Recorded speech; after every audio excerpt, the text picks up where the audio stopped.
and citizens of America, tonight, as we mark the conclusion of our celebration of Black History Month, we are reminded of our nation's path toward civil rights and the work that still remains to be done. Recent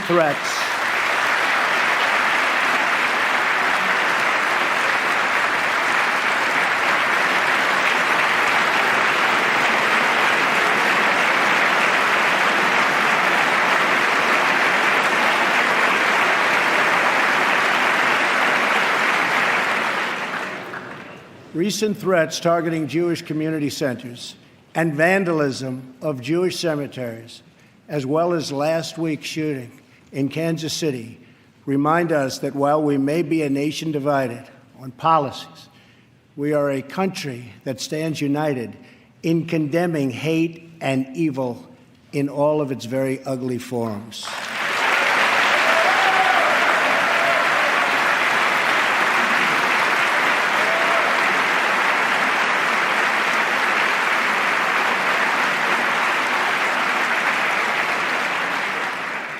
Each American generation passes the torch of truth, liberty, and justice in an unbroken chain all the way down to the present. That torch is now in our hands, and we will use it to light up the world. I am here tonight to deliver a message of unity and strength, and it is a message deeply delivered from my heart. A new chapter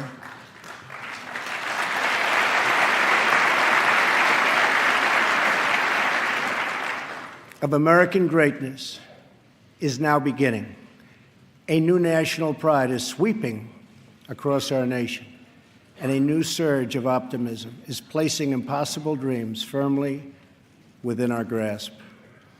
What we are witnessing today is the renewal of the American spirit. Our allies will find that America is once again ready to lead.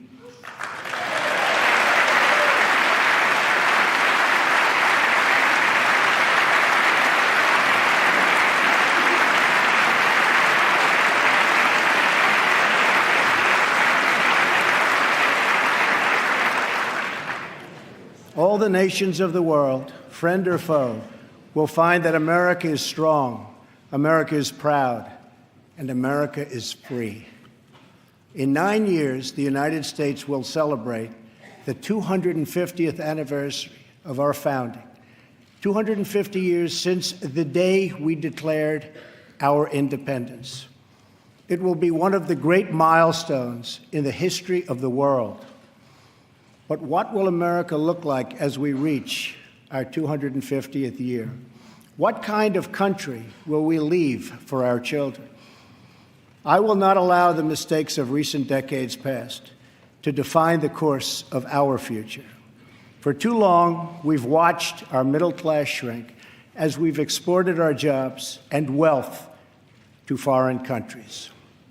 We've financed and built one global project after another, but ignored the fates of our children in the inner cities of Chicago, Baltimore, Detroit, and so many other places throughout our land. We've defended the borders of other nations while leaving our own borders wide open for anyone to cross and for drugs to pour in at a now unprecedented rate. And we've spent trillions and trillions of dollars overseas while our infrastructure at home has so badly crumbled. Then in 2016, the earth shifted beneath our feet. The rebellion started as a quiet protest, spoken by families of all colors and creeds, families who just wanted a fair shot for their children and a fair hearing for their concerns. But then the quiet voices became a loud chorus as thousands of citizens now spoke out together from cities small and large all across our country. Finally, the chorus became an earthquake, and the people turned out by the tens of millions, and they were all united by one very simple but crucial demand that America must put its own citizens first, because only then can we truly make America great again.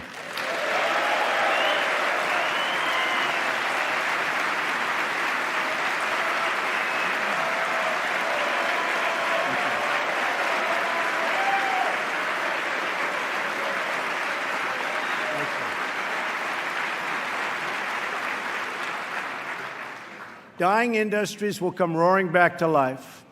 Heroic veterans will get the care they so desperately need.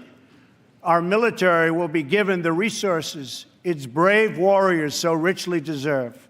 Crumbling infrastructure will be replaced with new roads, bridges, tunnels, airports, and railways gleaming across our very, very beautiful land. Our terrible drug epidemic will slow down and ultimately stop. And our neglected inner cities will see a rebirth of hope, safety, and opportunity. Above all else, we will keep our promises to the American people.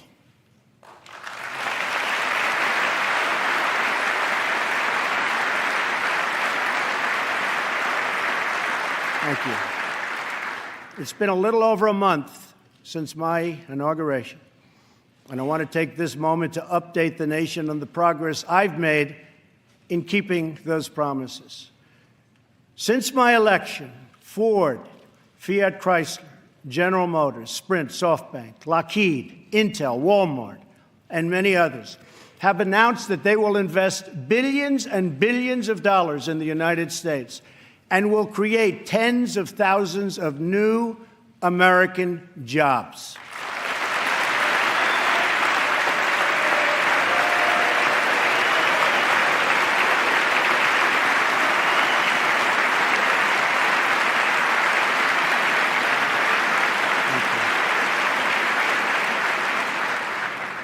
The stock market has gained almost $3 trillion in value since the election on November 8th, a record. We've saved taxpayers hundreds of millions of dollars by bringing down the price of fantastic, and it is a fantastic, new F-35 jet fighter, and we'll be saving billions more on contracts all across our government. We have placed a hiring freeze on non-military and non-essential federal workers.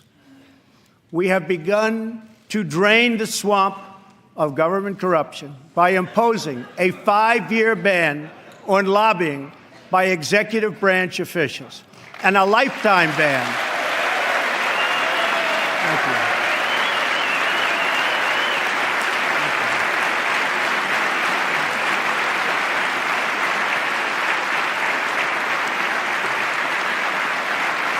Thank you.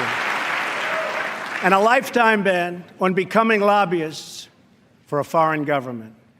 We have undertaken a historic effort to massively reduce job-crushing regulations, creating a deregulation task force inside of every government agency.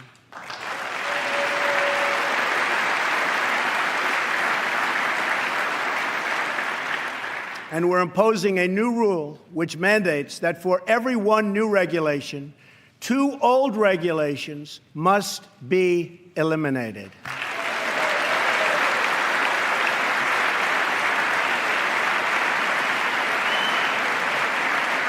We're going to stop the regulations that threaten the future and livelihood of our great coal miners.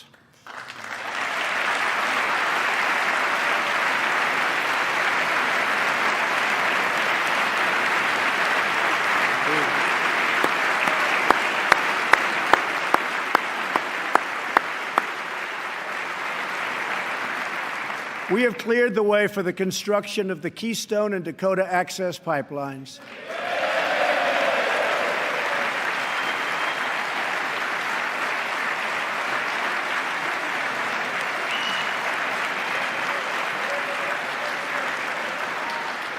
Thereby creating tens of thousands of jobs. And I've issued a new directive that new American pipelines be made with American steel.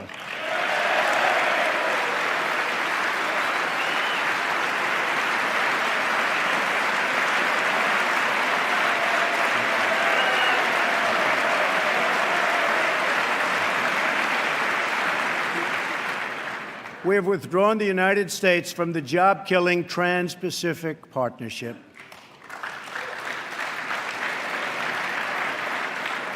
And with the help of Prime Minister Justin Trudeau, we have formed a council with our neighbors in Canada to help ensure that women entrepreneurs have access to the networks, markets, and capital they need to start a business and live out their financial dreams.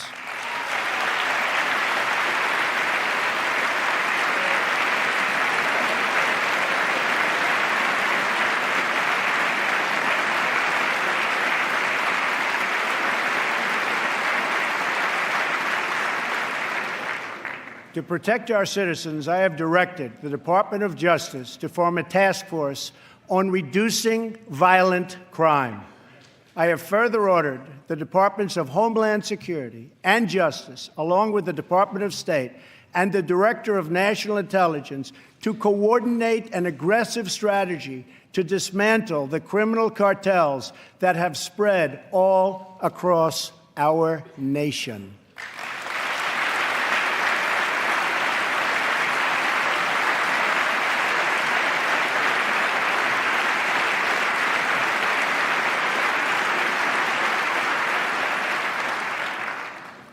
We will stop the drugs from pouring into our country and poisoning our youth, and we will expand treatment for those who have become so badly addicted.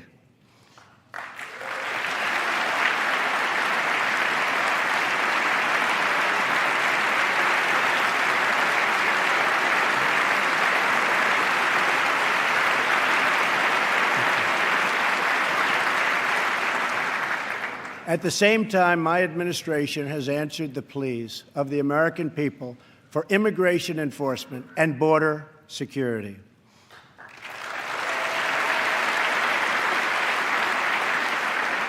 By finally enforcing our immigration laws, we will raise wages, help the unemployed, save billions and billions of dollars, and make our communities safer for everyone.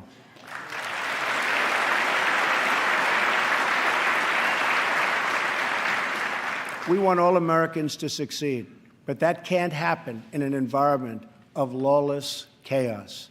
We must restore integrity and the rule of law at our borders.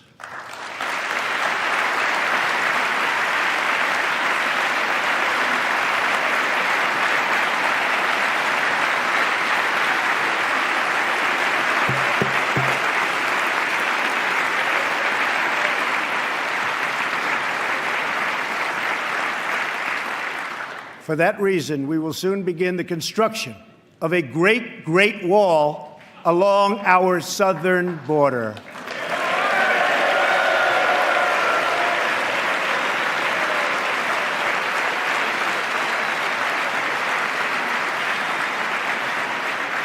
As we speak tonight, we are removing gang members, drug dealers, and criminals that threaten our communities and prey on our very innocent citizens. Bad ones are going out as I speak, and as I've promised throughout the campaign. To any in Congress who do not believe we should enforce our laws, I would ask you this one question. What would you say to the American family that loses their jobs, their income, or their loved one because America refused to uphold its laws and defend its borders?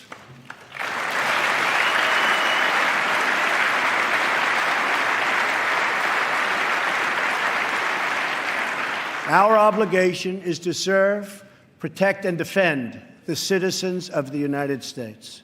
We are also taking strong measures to protect our nation from radical Islamic terrorism.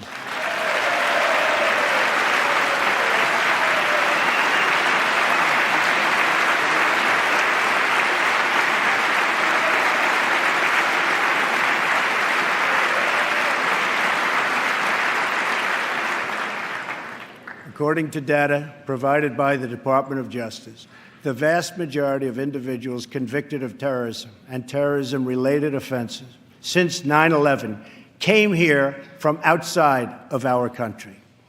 We have seen the attacks at home, from Boston to San Bernardino to the Pentagon, and yes, even the World Trade Center. We have seen the attacks in France, in Belgium, in Germany, and all over the world.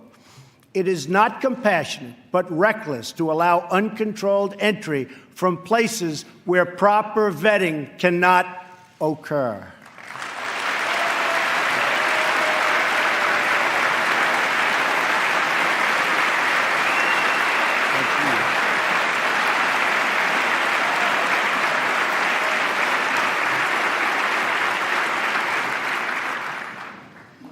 Those given the high honor of admission to the United States should support this country and love its people and its values. We cannot allow a beachhead of terrorism to form inside America. We cannot allow our nation to become a sanctuary for extremists.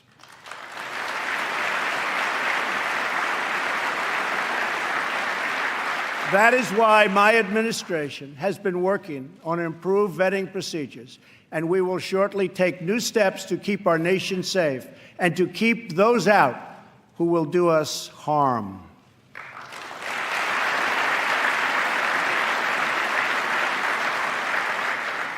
As promised, I directed the Department of Defense to develop a plan to demolish and destroy ISIS, a network of lawless savages that have slaughtered Muslims and Christians and men and women and children of all faiths and all beliefs.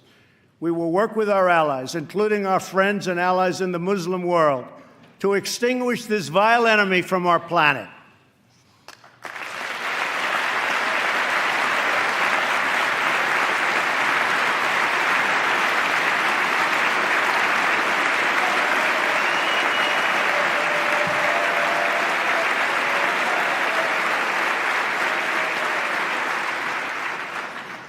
I have also imposed new sanctions on entities and individuals who support Iran's ballistic missile program and reaffirmed our unbreakable alliance with the State of Israel.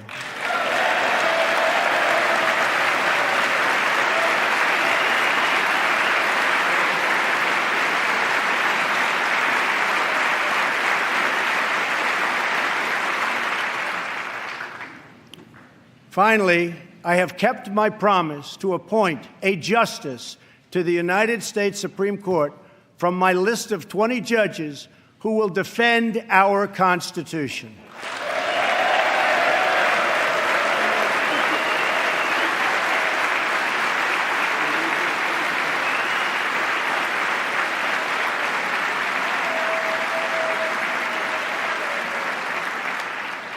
I am greatly honored to have Maureen Scalia with us in the gallery tonight.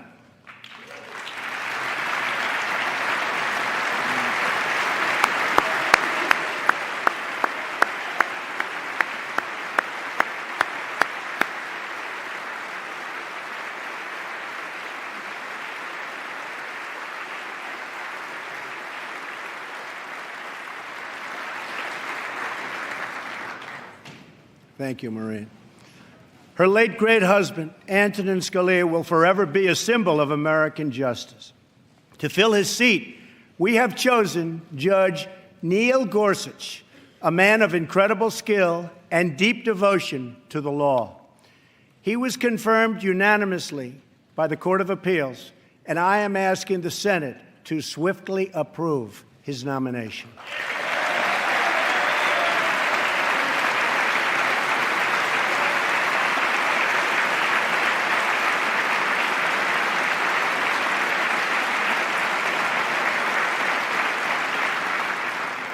Tonight, as I outline the next steps we must take as a country, we must honestly acknowledge the circumstances we inherited. 94 million Americans are out of the labor force. Over 43 million people are now living in poverty, and over 43 million Americans are on food stamps. More than 1 in 5 people in their prime working years are not working.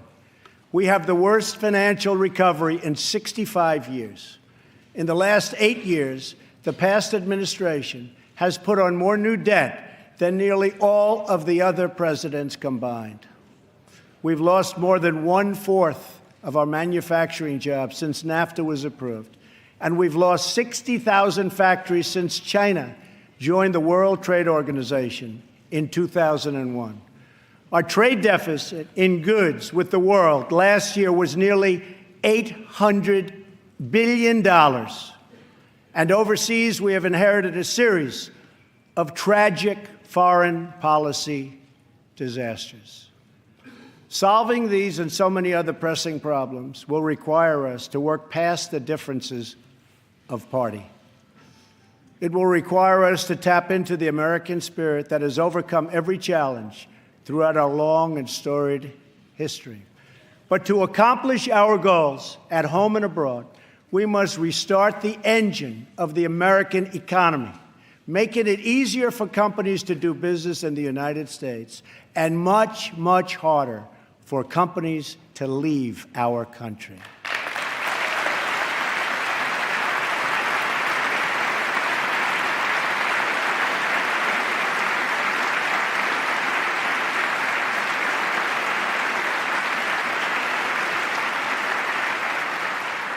Right now, American companies are taxed at one of the highest rates anywhere in the world. My economic team is developing historic tax reform that will reduce the tax rate on our companies so they can compete and thrive anywhere and with anyone.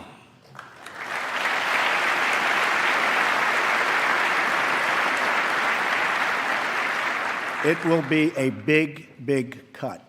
At the same time, we will provide massive tax relief for the middle class.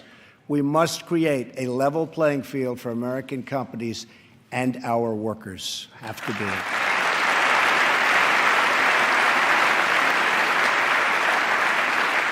Currently, when we ship products out of America, many other countries make us pay very high tariffs and taxes. But when foreign companies ship their products into America, we charge them nothing or almost nothing.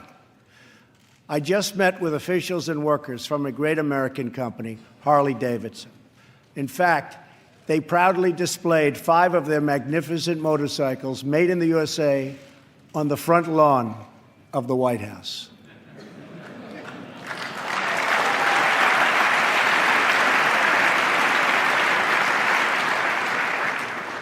And they wanted me to ride one, and I said, no, thank you. At our meeting, I asked them, how are you doing? How is business? They said that it's good. I asked them further, how are you doing with other countries, mainly international sales? They told me without even complaining, because they have been so mistreated for so long that they've become used to it, that it's very hard to do business with other countries because they tax our goods at such a high rate. They said that in the case of another country, they tax their motorcycles at 100%. They weren't even asking for a change, but I am. I believe.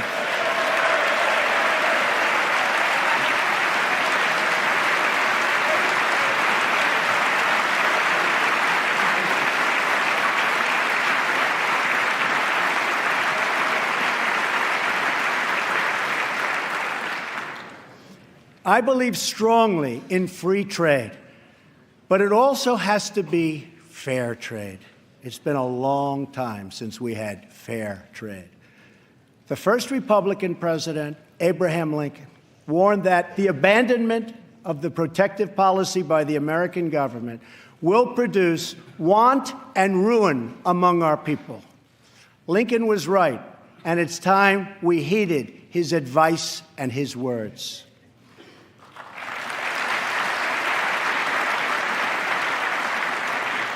I am not going to let America and its great companies and workers be taken advantage of us any longer. They have taken advantage of our country no longer.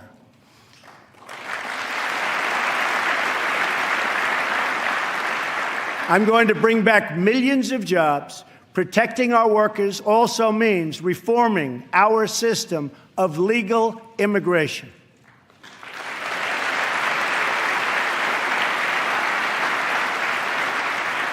The current outdated system depresses wages for our poorest workers, and puts great pressure on taxpayers. Nations around the world, like Canada, Australia, and many others, have a merit-based immigration system.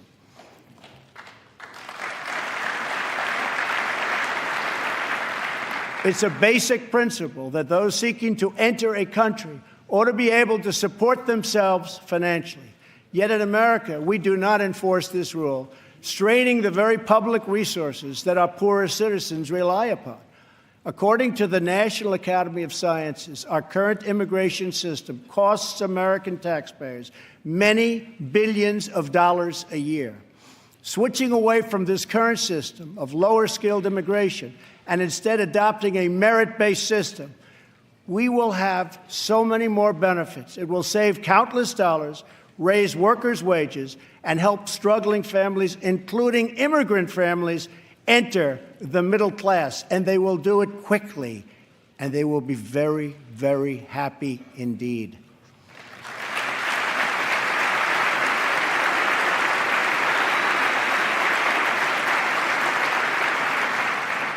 I believe that real and positive immigration reform is possible as long as we focus on the following goals: to improve jobs and wages for Americans, to strengthen our nation's security, and to restore respect for our laws.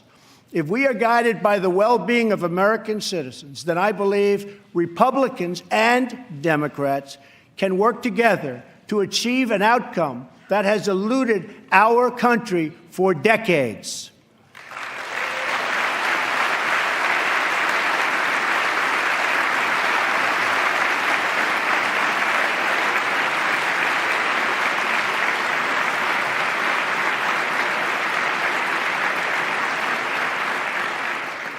Another Republican president, Dwight D. Eisenhower, initiated the last truly great national infrastructure program, the building of the interstate highway system. The time has come for a new program of national rebuilding.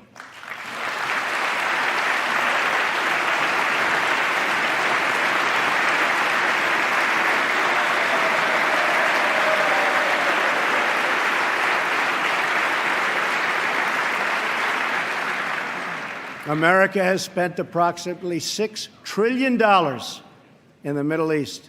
All the while, our infrastructure at home is crumbling. With this $6 trillion, we could have rebuilt our country twice, and maybe even 3 times if we had people who had the ability to negotiate.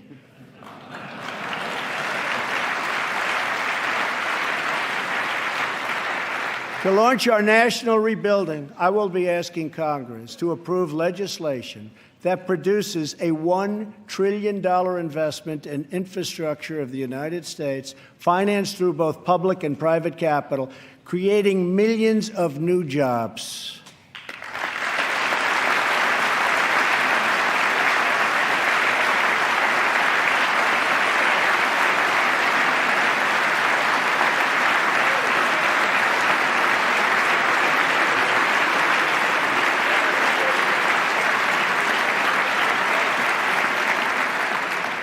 This effort will be guided by 2 core principles: Buy American and Hire American.